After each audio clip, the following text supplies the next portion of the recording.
ولقد زينا السماء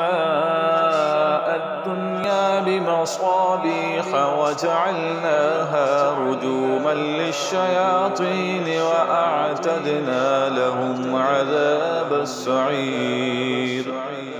وللذين كفروا بربهم عذاب جهنم وبئس المصير إذا ألقوا فيها سمعوا لها شهيقا وهي تفور تكاد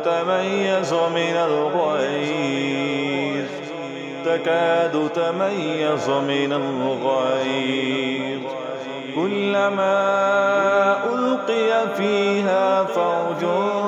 سألهم خزنتها ألم يأتكم نذير قالوا بلى قد جاءنا نذير فكذبنا وقلنا ما نزل الله من شيء إن أنتم إلا في ضلال كبير وقالوا لو كنا نسمع أو نعقل ما كنا في أصحاب السعير فاعترفوا بذنبهم فسحقا لأصحاب السعير.